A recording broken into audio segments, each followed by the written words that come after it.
Is boerdery in harmonie met die natuur of teen die natuur? Welkom by Prontheid.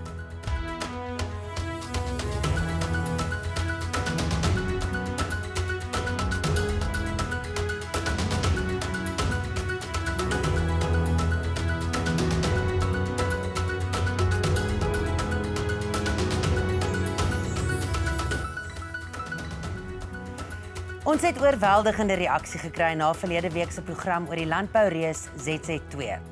Deel van hulle boerderyfilosofie is om in harmonie met die natuur te boer. Die afgelope paar jaar het Suid-Afrika se grootste landboutydskrif Landbou Weekblad groot klem geplaas op bewarings- of herlewingslandbou. Ook op Prontheid het ons 3 jaar terug 'n program daaroor uitgesaai. Maar wat behels dit en kan 'n mens ekonomies lewensvatbaar boer op die manier? En watter voordeel hou die landboupraktyke in vir ons gewone mense wat landbouprodukte, oftewel kos, gebruik? Later in die program het ons ook opwindende nuus oor Landbou Weekblad, wat vanjare 102 jaar oud is. Maar kom ons gesels eers oor bewaringslandbou. By my in die ateljee is Dr. Hendrik Smit, 'n spesialis in bewaringslandbou van Asset Research en die Militrust, en Chris Burgess, redakteur van Landbou Weekblad. Hallo julle. Hallo. Chris, dit is altyd baie lekker om jou so baie hier te sien. Hendrik, ons is baie bly jy's vanaand hier. Nou, herlewingslandbou, bewaringslandbou, volhoubare landbou, dis terme wat ek baie hoor. Hoekom gebruik ons al hierdie terminologie vir iets wat min of meer dieselfde is? Wat is dit? Ja, Kobus, as ek kan sê, dit is 'n manier om nader aan die natuur te beweeg. Ons probeer om die natuur na te boots. En daarvoor het ons sekere beginsels probeer raak sien in die natuur en dit gebruik ons om die stelsel te definieer en 'n paar beginsels vir ons neer te lê en dan praktyke rondom daai beginsels te bou. So in kort sal ek sê ons probeer ons hulpbronne herstel op so 'n manier om nader aan die natuur te boer so na as moontlik. En dan na die herstel probeer ons dit beskerm en dan op 'n langer termyn pad van volhoubaarheid te sit. Maar die herstel is tog, dit sluit innovasie in. Dit gebeur nogal vinnig, al die navorsing rondom hierdie herstel. Ons weet nie eintlik hoe dit lyk nie. Ja, dit is navorsing is natuurlik 'n groot probleem want jy weet Hendrik hulle doen baie werk in daai opsig en baie belangrike werk. Ja, ek bedoel ons kon baie meer navorsing gedoen het daaroor, maar mense sien die verandering redelik vinnig, maar jy weet dit is nie altyd 'n maklike pad nie. Jy weet dit verg nogal baie observasie, nou kyk, naby kyk, en nie moed opgee nie. Jy weet want die natuur werk nie volgens 'n reguit lyn nie. Jy weet daar's baie bewegende parte, so ja, dit is nie altyd maklik nie, maar wat 'n mens wel sien is dat die boere wat dit doen baie betrokke raak met hulle boerdery en jy vind hulle altyd rondkruip op die grond op soek na miskryers of 'n profielgat ergens. So ja, ek dink ons maak vordering. Nou om dit om te skakel in praktyk met die beginsels, verduidelik dit dan nou vir ons, want ons sal nou kom by hoe julle hierdie boere oortuig, maar dit klink vir my as hulle besig is daarmee, gaan dit baie goed. Maar kom ons begin by die beginsels. Ja, ek dink dit is belangrik om dit te verstaan en miskien ook eerstens hoekom mense die beginsels toepas, want ek wil net sê dat boere word getuister deur ernstige omgewingsprobleme, maar hulle dra op 'n manier ook daartoe by. So van hierdie probleme kan 'n mens mag gou noem. Eerste een is grondagteruitgang, omdat ons so baie koolstof wat 'n baie belangrike element is om wat grondgesondheid aanbetref. Ons het ontsaglike hoeveelhede omtrent 50% van ons koolstof in ons grond verloor as gevolg van dekades se bewerking, versteuring van die grond. So ons grond is eintlik gedegradeer. Ons probeer op gedegradeerde grond boer wat eintlik nadelig is. En dan verlies van biodiversiteit.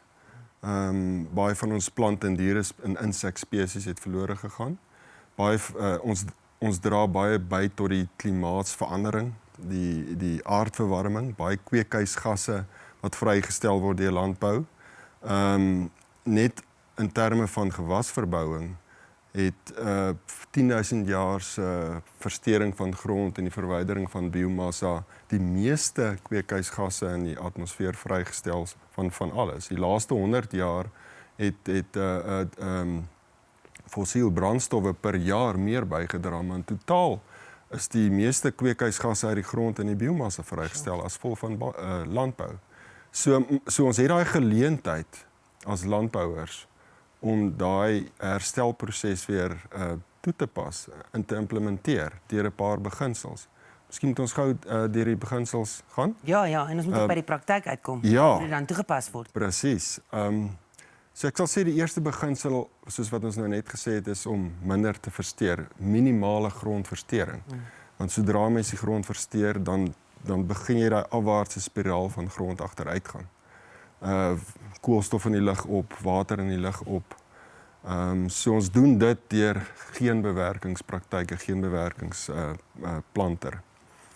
Die tweede beginsel is om jou grond permanent met organiese materiaal te beskerm, het sy deur oesreste of lewendige plante, want dit beskerm die grond natuurlik teen omgewingsfaktore soos wind of watererosie. Dit help dat water infiltreer en nie afloop en nie erosie veroorsaak nie. En koolstof daar bly. Presies. En die grond af te koel, lekker omgewing te skep vir organismes in die grond.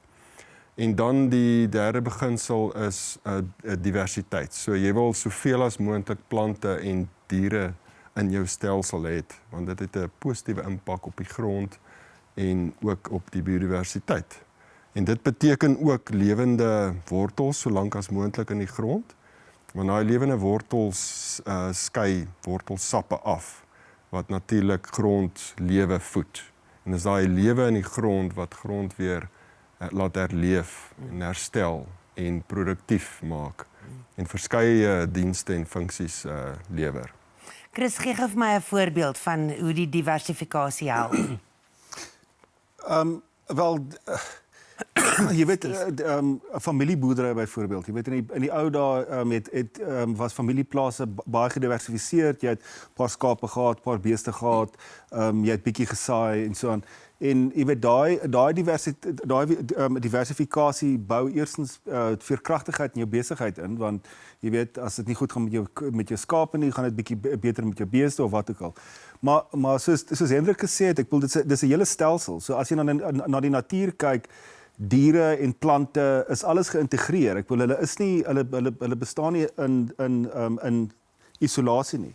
En die wonderlike ding hiervan is dat jy weet soos Hendrik gesê het, as jy die koolstof in die grond in kry deur jou lewendige wortels en die diere wat dan oorkom en die plante bewy, en daai speeksel van die diere stimuleer weer die plante en jy kry meer en meer koolstof in. Jy haal nie net die koolstof uit die atmosfeer uit nie, maar die koolstof in die grond maak die grond vrugbaar. Dit laat waterindringing toe, dit behou die water beter. So jy weet daar's regtig aansienlike voordele om so te boer. Jy boer net makliker. En jy boer ook goedkoper. Wel, dit is die gedagte dat 'n mens éventueel sal goedkoper boer. Ja, dit sal interessant wees om te hoor hoe goedkoop 'n mens kan boer, want daar's nogal wanpersepsies daaroor. Na die advertensies gesels ek verder met Chris en Hendrik.